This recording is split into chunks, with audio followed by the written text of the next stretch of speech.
예, 오늘의 증시 브리핑 시작하겠습니다. 오늘 시장이 하락 종목이 더 많았죠. 일단 뭐 해외 지표에 대한 부담이 좀 있었습니다. 미국의 소매 판매인데 예상은 전달보다 좀 줄어들었을 것이다 라고 봤는데 예상보다는 조금 더 잘 나왔죠. 그러니까 미국의 소비가 식지 않고 있다. 여기에 대한 어떤 부담이 있고 소비가 식지 않고 있다라면 결국에는 계속해서 물가가 올라가고 그러면 고금리 유지되고 여기에 대한 부담이 있죠. 여기에 또 엔비디아가 오늘 많이 빠졌잖아요. 그러니까 중국에서 중국으로 수출하고 있는 저사양 제품까지 팔지 못하게끔 막았다.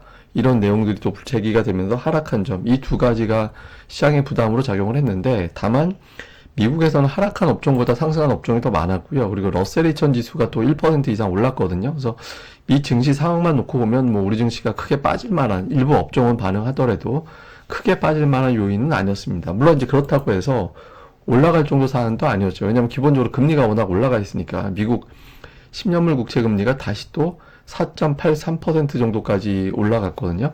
그러니까 금리에 대한 어떤 부담이 계속 제기가 되고 있고 여기에 또 금리가 올라가게 되면 연준의 어떤 결정에도 좀 고민이 생긴다 이렇게 보는 거잖아요.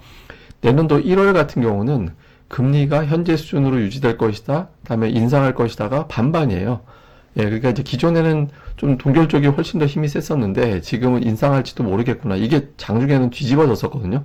인상 쪽이 조금 더 높게 올라가기도 했습니다. 근데 지금 거의 이제 반반 정도 돼 있는데 어쨌든 금리가 올라갈지도 모르겠다라는 부담, 그리고 지금 10년물 국채 금리가 되게 많이 올라왔다라는 점, 이런 것들은 어쨌든 뭐 하락 종수가 많을 수밖에 없는 그런 환경을 좀 만들어 줬던 것 같습니다. 그리고 이제 뉴스들을 보면 그러니까 부담되는 것도 있고 또 이제 막아주는 재료도 있고 이렇게 섞여 있었는데, 그러니까 바이든 대통령이 이제 이스라엘 가고 요르단 간다 이런 보도들이 있었는데 요르단은 안 가기로 했잖아요. 예, 그러니까 이번에 병원에 대한 어떤 폭격 이게 이제 나오면서 중동 국가들이 이제 열을 받았고 열 받으면서 바이든 오지 마 이렇게 했다라는 보도가 있죠. 이렇게 되면서 미증시 마감했을 때보다 국제 유가가 더 올라가는 그런 상황이 만들어졌죠. 다행스러운 건 유가는 튀어 올라가는데 국채 금리는 그 상태에서 더 올라가진 않았거든요. 근데 어쨌든 투자자들이 전쟁에 대해서는 조금 여전히 좀 부담을 갖고 있는 상황이 됐고, 또 앞서 말씀드렸던 중국과 미국 간의 어떤 분쟁, 특히 이제 반도체를 둘러싼 분쟁 자체는 우리 입장에서는 좀 좋지는 않죠. 예, 자꾸 이제 변수가 되니까. 예, 이런 것들에 대한 부담도 일부 있었습니다. 다만 이제 시장이 뭐 악재만 있었던 게 아니라 중국의 성장, 미국의 소비가 좋다라는 거는 그만큼 경기 침체가 아니다라는 걸 입증하는 거고, 그러니까 중국의 성장률이라든가 산업 생산, 소매 판매 이런 데이터들도 되게 잘 나왔거든요. 그러니까 경기 침체, 경기 우려 이런 것들을 걱정하던 투자자들에게는 그 정도는 아니잖아. 기업들의 실적이 확 나빠지는 거 아니잖아.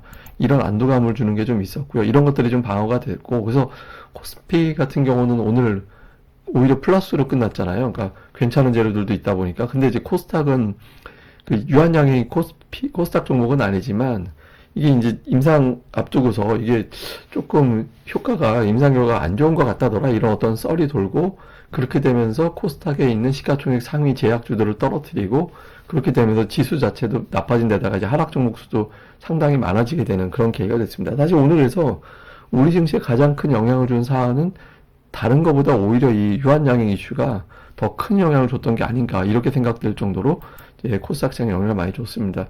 실제로 오늘 유한양행 무려 17%나 급락했잖아요. 이게 7월 이후에 올라간 거 다 내놔 버렸거든요. 그리고 유한양행이 빠지면서 이제 시가총액 상위 종목이 내려가니까 지수가 떨어지게 되고, 지수 떨어지다 보니까 이 코스닥 업종인데 업종 중에 두 개밖에 안 올랐습니다. 그러니까 종이목재하고 이제 뭐 운송 정도 올라간 게 다였거든요. 그러니까 뭐 종이목재 같은 경우는 동화기업이 올라간 게 저렇게 된 것뿐이고 대체로 보면은 대부분 다 하락한 종목이 많아서 오늘 어쨌든 유한양행 여파가 코스닥 지수 전체로 끌어내리는 일종의 나비 효과 같은 그런 형태를 만들어졌습니다. 반면에 이제 코스피는 이제 플러스가 났는데 이제 동네 바보금이 살아났습니다. 저는 사실은 10월 초부터 좀 확 쉬어가지 않을까라는 기대감이 내심 있었는데, 그래서 제가 이제 동네 바보형 어쩌고 할 때는 삼성전자가 좀 움직이지 않을까요? 이런 어떤 생각을 내심 갖고 있던 의미였거든요. 근데 이게 쉽게 안 올라오더라고요. 근데 어쨌든 오늘 올라왔고 외국인들이 이틀 동안 거의 1000만 주 가까이 이렇게 매수를 했죠. 그러면서 중요한 이동평균선을 돌파를 했습니다. 근데 이제 이게 뭐 목요일 앞두고 잠깐 장난하는 건지 제가 어저께 유튜브 제목에 쇼타임이라고 이제 제목을 붙여놨었잖아요. 그러니까 삼성전자 쇼타임이 시작되는 건지 목요일 이후까지 강세를 보인다라면 쇼타임으로 볼 수도 있겠죠. 그래서 삼성전자의 힘 향후에 좀 주목을 해볼 만한 것 같고, 제가 이제 물음표로 표기한 건 뭐 이름을 굳이 알려드릴 필요는 없는 것 같아서, 코스닥에 오늘 보면 은근히 갑자기 코스닥이든 코스피든 많이 올랐던 종목들 중에서 급락하는 종목들이 은근히 많았어요. 이 종목도 올해 들어서 한 10배 올라갔던 종목인데 별로 뭐 뉴스 나온 거 없이 이렇게 하한가 가더라고요. 그래서 단지 수급적인 요인만으로 이렇게 급락하는 종목이 많이 있어서 이유 없이 급등한 종목군들은 조금 조심스럽게도 봐야 되는 측면도 있는 것 같습니다. 그 다음에 수급에서는 외국인들이 지금 4.8%대 금리에서도 지금 매수가 들어왔거든요. 그래서 특이한 건 뭐냐면 비차익 매수가 섞여 있어요. 한 3분의 1 정도는 비차익 매수가 들어왔거든요. 그러니까 비차익이라는 거는 여러 종목을 동시에 담는 거죠. 그러니까 근데 비차익 비중이 이거보다 높으면 더 좋은데, 제가 늘 말씀드리지만 외국인들이 가장 이상적인 매수할 때는 삼성전자를 절반 담고 나머지 절반은 다른 종목군들 고르게 담는, 그렇게 되면 한국 주식시장을 사는 거다, 그 말씀을 드렸잖아요. 근데 뭐 그 정도는 아니지만 외국인들의 비차익 매수 비중이 조금 올라오고 있다라는 점은 주목해 볼 만합니다. 그리고 선물도 지금 매수로 들어오고 있고, 이제 근데 종목을 보면 순매수 금액이 3,442억 원인데 삼성전자를 3,446억 원을 샀어요. 예, 그러니까 이제 어제에 이어서 이제 삼성전자를 사는 거구나, 이런 느낌이 좀 강하죠. 그 외에 보면 이제 금융주가 좀 많이 포진해 있는 게 특징이었고, 하이닉스를 제외하고는 이제 전기전자 업종에 해당되는 종목군들이 좀 들어가 있는 게 특징이었고요. 기관 투자자들은 이제 하이닉스를 매수를 해서 하이닉스가 오늘 후반부에 이제 지수가 돌리는, 종목 주가가 돌아가는 그런 모습을 보였죠. 그 외에 뭐 삼성전기, 한미반도체 이런 것들 들어가 있고, 그 다음에 금융주가 역시 또 기관 투자자들도 담았습니다. 반면에 오늘 이제 급락했던 유한양행은 기관이 오늘 800억 넘게 팔아서 기관의 순매도 금액보다 유한양의 한 종목 매도가 더 많이 잡히는 그런 모습을 좀 보였습니다. 코스닥 쪽에서는 외국인 투자자들은 포스코 DX, 알테오젠, 심텍 뭐 이런 거 샀는데, 뭐 딱히 이렇게 업종별로 고르게 이제 담았다, 특정 업종을 담았다라기보다는 그냥 골라 담는 그런 느낌이 좀 강했고요. 그다음에 기관은 좀 잘 봐야 되는 게, 오늘 기관이 반도체 업종 쭉 매수하다가 오늘 반도체 업종 자체가 매도로 바뀌었거든요. 근데 매도로 바뀐 게 아니라 퓨릿이 상장하고 저 퓨릿을 오늘 244억 원 매도했잖아요. 그러니까 저걸 빼면 코스닥 반도체 업종은 오늘도 매도는 아니었습니다. 그러니까 실제로 종목들 보면 반도체 관련주들이 여전히 포진해 있잖아요. 그래서 좀 반도체 종목들에 대해서는 좀 담고 있고, 2차 전지 산별적으로 담고 있고, 요 정도의 움직임을 보인 게 기관의 특징이었습니다. 자, 이슈를 보면 국제금리가 이게 다시 올라왔는데, 사실 금리를 떨어뜨릴 만한 요인들도 있잖아요. 그러니까 예를 들면 그러니까 미국의 어떤 연준 인사들의 발언들, 이제 금리가 높기 때문에 우리 금리 올릴 필요가 없어, 이렇게 얘기를 하는 사람들이 있거든요.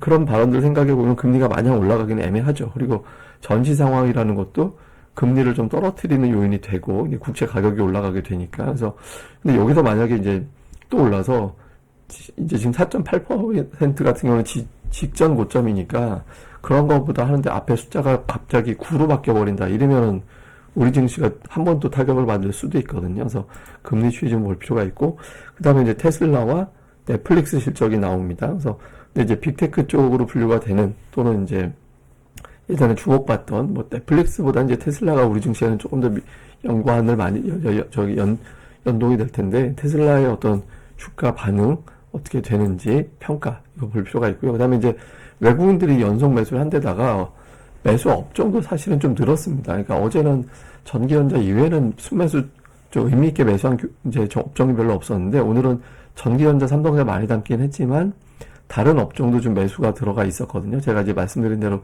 비차익 매수 비율이 한 50% 정도까지 올라오면 지수 쉽게 안 빠지는 장으로 바뀌게 되거든요. 근데 그때 또 조심해야 되는 건 뭐냐면, 그렇다고 와 좋다 이게 아니라 삼성전자만 올라가고 대형주 몇 개만 올라가고 관련주만 올라가는 또 다른 형태의 차별화가 될 수 있습니다. 요 구도 좀 볼 필요가 있고요. 다음에 오늘 뭐 자동차, 해운, 실어 나르는 산업, 금리 올라갔으니까 금융주, 이런 것들이 오늘 이제 증시의 특징이었습니다. 그 다음에 이제 하나 보는 게, 오늘 소매 판매 가지고 오늘 시장이 약재로 작용을 했는데, 이거는 뭐냐면 미국의 소매 판매를 그러니까 이제 두 가지로 나눈 거예요. 하나는 이제 명목 소비하고 하나는 실제 소비하고 나눈 건데, 숫자로 우리가 보고 있는 거는 이제 계속 올라가고 있죠. 예, 그게 이제 근데 실제 소비, 물가 상승률을 뺀 소비는 늘어나지 않고 있어요. 이게 무슨 얘기냐면, 가격이 올라가서 가격이 올라간 거대로 일단은 그만큼은 산다라는 거예요. 그러니까 미국 소비자들이 소매 판매가 늘었다라고 해서 소비가 늘어난 게 아니라 비싼 제품을 그냥 사고 있는 거예요. 똑같이. 10개 사다가 10개 똑같이 사고 있는 겁니다. 11개를 사고 있는 게 아니라. 근데 여기서 어느 정도 더 올라가면 소비가 안 되는 상황이 되고 더군다나 저축률이 떨어져 있기 때문에 미국의 소비가 계속해서 늘어날 것 같다라고 보진 않거든요. 지금 물가 수준에서는. 그래서 소매 판매에 대해서는 너무 과도하게 우려할 필요는 없는 것 같습니다. 이거보다 더 중요한 건 이제 국제유가하고 금리니까 그쪽을 더 봐야 될 것 같고요. 또 하나는 이제 삼성전자인데 이거는 제가 어느 차트인지는 제가 설명을 안 드릴게요. 왜냐면 이제 저기 교육용으로 제가 나갔던 거기 때문에 안 나가는데 이게 삼성전자의 차트 중에 하나입니다만은 이게 되게 중요한 이 녹색선을 보실 필요가 있어요. 저 녹색선이 굉장한 저항대거든요. 예전에도 보시면 이렇게 저항대로 작용을 했는데 이 녹색선의 특징이 뭐냐면 저거를 돌파하면 한 달 정도는 이제 강세 흐름을 보이게 되고 이탈을 하면 한 달 정도는 아래 머물게 되면서 하락하는 영향을 보이게 되거든요. 그러니까 한 달 추세 정도를 결정하는 중기적인 어떤 중요한 이평선이에요. 근데 오늘 보시면 이게 돌파가 됐거든요. 그래서 한 69,200원 정도 되는데 저기서 만약에 돌파가 되고 지금 저점이 높아진 추세가 됐잖아요. 고점 높이면서 이 추세가 이런 형태로 가되 조정 시에도 저 녹색선이 지지선으로 바뀌게 된다면 삼성전자가 시장을 끌어올리는 지수만 끌어올리는 그런 역할이 될 수도 있습니다. 그래서 삼성전자의 어떤 동네 마보형 모드에서 다시 또 정상으로 돌아오는 모드로 바뀌게 되는지 만약에 이번에 올라가게 되면 연고점 돌파 시도까지 나올 가능성도 있잖아요. 그래서 삼성전자가 이제 목요일 앞두고 그냥 트릭으로 한번 올라간 건지 추세가 바뀐 건지 또 시황상 이제 딸려가는 종목상 되게 중요하니까 흐름을 또 주목해서 보시는 것도 중요할 것 같습니다. 예, 자세한 건 제가 또 내용 나올 때마다 계속 정리해서 드리도록 하겠습니다. 예, 오늘 하루 잘 보내시고요. 저는 또 다음에 뵙겠습니다. 이 방송 구독하기와 좋아요 꼭 부탁드립니다. 감사합니다.